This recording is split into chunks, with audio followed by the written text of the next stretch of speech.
In my dear brother and sister, आप सभी देशवासियों को मेरी तरफ से रिपब्लिक डे की हार्दिक शुभकामनाएं। जैसा कि आप सब जानते हैं, हमारा रिपब्लिक डे आने वाला है और वो बहुत नज़दीक है। हम सब हमारे देश में रिपब्लिक डे 26 जनवरी को मनाते हैं, जिसे हम गणतंत्र दिवस के रूप में भी मनाते हैं। आप सब जानते हैं ये हमारा एक राष्ट्रीय त्यौहार है और इसे हमें हर्षोल्लास से मनाना चाहिए। आज इस वीडियो के माध्यम से मैं आपके साथ ये शेयर करना चाहता हूँ, आपके साथ ये डिस्कशन करना चाहता हूँ कि रिपब्लिक डे को क्यों हमारे देश में मनाया जाता है और हमें क्यों हर्षोल्लास से इस त्यौहार को मनाना चाहिए। तो आइए इस चीज़ को समझने के लिए हम थोड़ा बारीकी से बात करते हैं। जैसा कि आप सब जानते हैं, हमारा देश 15 अगस्त 1947 को आज़ाद हुआ था। जब हमारा देश 15 अगस्त 1947 को आज़ाद हुआ था, तब हमारा देश पूर्ण रूप से आज़ाद नहीं हुआ था। हम उस समय की जो अंग्रेज़ों की गवर्नमेंट थी, उन्होंने हमारे साथ एक शर्त रखी थी कि हम आपको पूर्ण आज़ादी तभी देंगे जब आपका अपना संविधान होगा।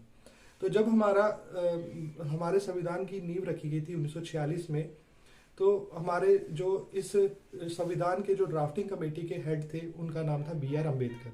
उन्होंने अपना पूर्ण योगदान दिया। वो एक बहुत पढ़े लिखे और बहुत विद्वान व्यक्ति थे, जिन्होंने हमारे संविधान को इस तरह से बनाया कि जिसमें हर इंसान का, हर व्यक्ति के कर्तव्य और उनके जो अधिकार हैं, उन सबका ध्यान रखा जाए।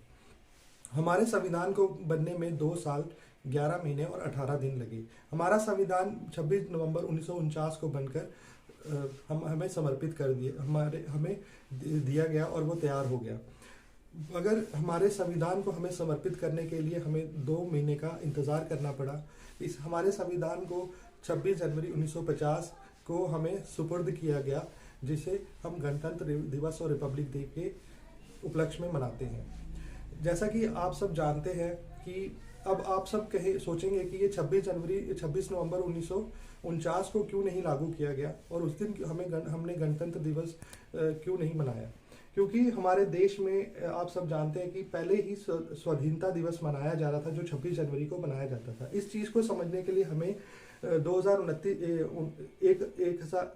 1929 इस चीज़ को समझने के लिए हमें 1929 के साल में जाना होगा, या मैं आपको कुछ 1929 के साल की घटना के बारे में समझाता हूँ। जैसे कि उस समय क्या हुआ कि लाहौर अधिवेशन चल रहा था 1929 दिसंबर में।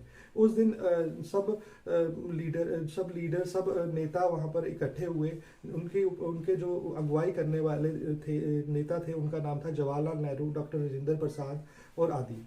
उन्होंने ये निर्णय लिया कि अब हम अंग्रेजों के अंतर्गत नहीं रहेंगे, अंग्रेज हम पर शासन नहीं कर सकते, अब हम उनसे आंख से आंख लड़ाकर मुकाबला करेंगे। तो उन्होंने एक निर्णय लिया कि आने वाले 1930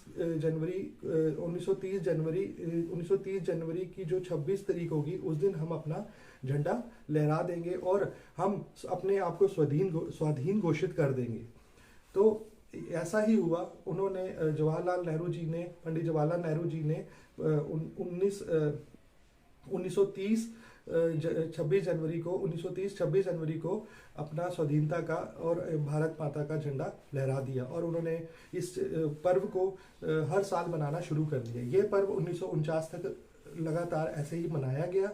और जब 1949 में हमारा संविधान बनकर तैयार हो गया, अब ये दुविधा आ गई कि अब हम 1930 से जो हम पर्व मनाते आ रहे हैं, स्वाधीनता दिवस मनाते आ रहे हैं, क्या उसे छोड़ दें या अब हम एक और दिवस मनाएं जिसे हम संविधान दिवस या गणतंत्र दिवस बोले।